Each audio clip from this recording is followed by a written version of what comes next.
इचेदगी खंगजनिंगबसी लमदम मसिगी नुपी ओइबिसिंगबु हेना शक्ति लेहनबदा अमदी कोगी हिरम खुदिंगमक्ता हेना मतिंग फुदोकनबा होटनबा मतमदा rural area सिंगदा लैबा नुपी ओइबिसिंगदा पंचायतना लौइबा थौदांगसि करिनो हाबि इचे फोंदोकि तसेना कोगी पंचायतना लौइबा थौदांगसिंग हाइरगदी यामना हाइबदी याय अदुबु कोगी मणिपुरदा चतनरिबा हौजिकी लैरिबा ट्रेन सिददी पंचायतना कई लौइगे हाइबा कांदा पंचायत से टोटली हजि लेतबो चमानबनिना हाइबदा लुइ तबुदबु अखोइना हाना तौजरपा अखोइना तौगे मतमदा पंचायतना लौजरपा नुपीसिंगी यामना अचौबा थौदांगसिंग हाइरगदी अखोइगी भारत की प्राइम मिनिस्टर नागरिक खुदिंगमक्ता लाइरबसिंगदा पीरिबा फैसिलिटीसिंगे करमाय तौगे नुपीसिंगदा पीबनी करी हाइना पीगे हाइकाना उजाला गैस कनेक्शन हाइरगसु उजाला स्कीम की मेन ओइबसी अखोइगी राशन कार्ड नुपीगी मिंगदा लेतदी यादि नुपीसिंगदा नुपागी मिंगदा राशन कार्ड लेरमगदी अखोइगी उजाला गैस कनेक्शन जी अप्लाई तौबा यादबनिना हाइबा नुपीसिंगी मिंगदा लेरकांदा हाउस होल्ड लेरिबा पुनमक्तुगी आधार अप्लाई तौबनी बैंक अकाउंट पीगनी फोन नंबर पीगनी हाइबदी अखोइगी राशन कार्ड तुदा यावरिबा मेन ओइरिबा नुपीसिगी मिंगदुदा अकाउंट अमा अदुगा मागी बैंक अकाउंट सिगा आधार सिगा इमु मनु पुनमकिना आधार से पीरकांदा फोटोकॉपी अनि से पीरगा अखोइगी उजाला गैस कनेक्शन से अप्लाई तौइ हाइबा अप्लाई तौबसी नुपागी मिंगदु लेबदुदी नत्रबनिना नुपागी नुपी मिंगदु लेहनबो होनबदा राशन कार्ड से चेंज तौबदसु यामना जमेला ओइबा अखोइदा यामना अवाबा नंगी अदुगा नुपीसिंगदा पीरेबा मेनली नुपीसिंगदा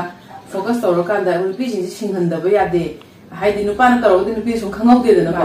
अदा नुपीसिंगिदा गैस कनेक्शन लौनबगिनि नंग बैंक अकाउंट पिरो हकन अकाउंट के लेरमदबगुंबा अकाउंट हांगदबस याम याव अदगी अमु जॉब कार्ड लेरमदम थीरगा जॉब कार्ड दगी अमु लौथोग अमु हापीबगुंबा अदगी सेंगना हारकांदा मखोइदा अवेयर ओइजदबा नुपीसिंगि सोथना लेरमदो अदुमाय तौरकांदा नंगी राशन कार्ड सिमा नंगी मिंगदो ओनदबा यारोय नुपागी मिंगदे लेसे ओथोपिरो हाइकांदासु नुपीसिंगिना खंगदम राशन कार्ड से कायदे पुरो ओनदुनो खंगदबनिना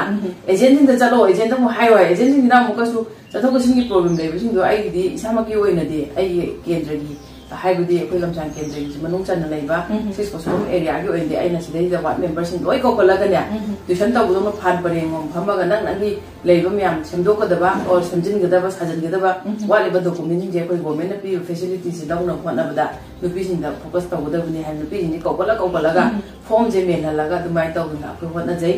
अदुबु मणिपुरदा हुजिक लेबा हाना पीरिबा भारत की प्राइम मिनिस्टर पीरंबा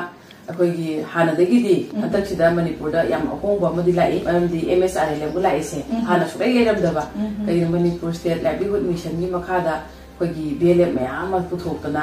अदे नुपीसिंदा स्किल याम हेंकलहनबा अदगी नुपीसिंदा सेल्फ ग्रुप सिदा माइ माइगी लीडर अदगी बुक कीपिंग अखोइगी बुक कीपर काना हाइजे हाना सुरै हेरमदबको नुपीसिंदा ममिंग हाइबा कीरमबा ग्रुप सिदा कोई वासकनरगा केंडल जो पायरा कांदा ngसाइगी प्रेयर म तौर कांदा नुपीसिंजे ऑल राउंड मोइसे ट्रेन तौबा हाइबदि आइगी इमिंग सि कौइ काय हाइबा ngमजबगी साइ मपान तो ngमजरमदबदु ngमननबगी अदुगुंबा यामना स्किल डेवलप तौबा MSRA लमजे आई यामना अखोइगी एरिया दा याम जुलै अदुगा अखोइगी सिगी सेमबीबा कोटबा केदौबा लाइबा अखोइगी लेरिबा ट्रेनर सिंग को अदगी अखोइगी लेरिबा खुंगंग सिदा लेरिबा ग्रुप सिंग सेमा कांदा थोगलेबा आंगांग मौना हासिंग अदगी हाना लेजरम स्किल लोटना लेरमबको हानादि कॉलेज ता कैदा अदु ओरेदा ओरे हाजुमदा लाकांदा हाउसवाइफ ओरे सुन नमजल थंबीगिबा आंगांग बिचु बिजामबा अदगी इमुंग मनुंगी सेवा तव वारम तैबा खतदा पुसिजे लोयदा मयाम क ngसाइगी पुशअप तौरकांदा नुपीसिंग स्किल लेरकांदा आइगी मिंग अदु कौरेदा कौइ काय मोय हाइ ngमजबा दगी आ बैंक चला अकाउंट हांगबदा दु गाना नते नुपीसिंग से को आई मसा पालक हाइदा सि यामना आइना यामना थाजै याम नुसी अदु हेनसु थबक तौयेना आई खनजै अदुगा हाइबा अखोइ थौदांग हाइरगदी पंचायत नुपीसिंजे अखोइदि इसाजु नुपी ओइजबनिना यामना स्किल लेहनिंगी यामना थौना लेहनिंगी खंजे सेतना ममा मोइबदा मतिक चाबी मचा मसु सेमबदा जनरेशन दा अदै लोइनना महै मसिंग तमहनबदा मितना याम सिंगबी अदुगुंबा ममा सिंग याम पुथोकबा अदुगु नुपीसिंग याम डेवलप तौबा अदु वुमेन एम्पावरमेंट से तसेंना हाइरगदी सोथादना ले हौरबा मयाम से इम्पावर तौरनबगी एम्पावरमेंट से लाकनबगी होतनबदा सुंबा मयाम से अखोइ अंगंबा थेंगजे है वाफम जिते आई थंजनिंगी याम नुंगाइजे इचे अदुगा लमदम मसिगी rural area सिंदा हाबदी लोजिंग लोयादा खुंगंग सिंदा लेरिबा नुपी सिंसे अखोइगी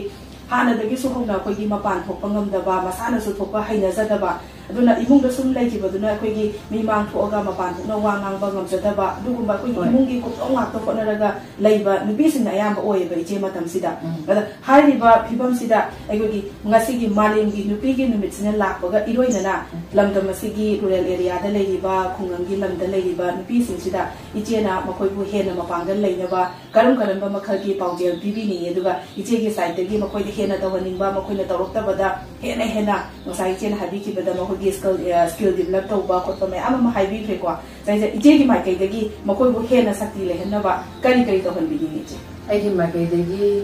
khoi gi malen yu ba nupi gi numit lak ba International Women's Day lakpa matam sida mayam da aina pijaning ba paudam hai ta di message ama hai ta di akhoi ishona poklakpa akhoi ishona akhoi malem da thabira ko matam da imai pa na poklakpa matam da akhoi tonga tonga masti myam happy sondani ngai leite nupi khuding ma kanana in saba hai kanana phi saba hai kanana magi tongan ba haizaba talent amam loina piraga lai masai da ai sothare ai lairare ai khungam da leibni kem tongam de nupa na yu the na draga nupa na si tawbire ai je sothana leire haibe wakhan da hadan ngai leite malem bi nupi gi numit sila ko matam da ai na haijani ai ba michu IS officer mayam yauri ai ba michu ima leba ke damakta angamba tamjari bu lai mahi masing do magi talent tu uthok pangam na ba lebak ta leba amada sema ko matam da lebak ki asugumba daita je akoi lauri bune haibase wakhan du khandam minaraga kari ko amta lana chananda na chumna lakna ba mai gai do khotna bi ba adai khungang da lei ba lai ra ba aduga lai su phajan tam bangam hongdra ba sotha hora ba akoi je sotha ye lai jari ba akoi je na apa ba mama ama oina isa isu huran ji ta gonda ba aduga akoi gi lai jari ba sakti je empowerment ji lakna ba da akhoi gi nupi gi numit asi lakpa matam da akhoi na akhoi thongna lei ko khangje se le haraga ai gi icha je ngasi aina sothari ba ta cham ji da gi sotha la roi ahen ba tha ka thanam gi icha ji mi wena ba sem ge apa ba samaj da masak thokpa mating thokpa mi ma ohenna ba sem ge haibi wa khalon je thambi ba loina na sembi ba aduga akhoi gi samaj asi da akhoi gi khunai si da mana ba lingjen mana ba aduga amana haiba amana tana ba akhang ba amana hairak pa da khangdaba amasu khanna neinaraga ai saruk yabam thoina yanaba nungsinaba aduga mama ama oibada matik chabi pero lekai gi thangna busing da nungsi janana leinaba adu mo pau pi bangamba bungda leibda khotna ba tandaba aduga khotare hairaga aikoi mase di nungsinana malen di thak thabak tobu ngamaknaba ama bu inkhatnaba haibase aina ngasi nupi khudimakta ase pathajaba thambaga loinana malen gi numina lakpo matamda afabi mama amam oire hairaga icha sum te ka kaidana leibak sibu ngasi tangdu leitana lehenaba aduga leibak sibu ngakpo ngamnaba akhoi gi da achauba daite lei nupi singe achauba daite lei haibase masima haijani yongi pursi da su hena mai pak ko oibiduna lairaba tola taraba koi gi nupi oibi singi su adegi lamdam masi da lei ba miyam gi damakta su hena mating pangba ngambo oibiyo haina hi ijebu yaipa pawse pisen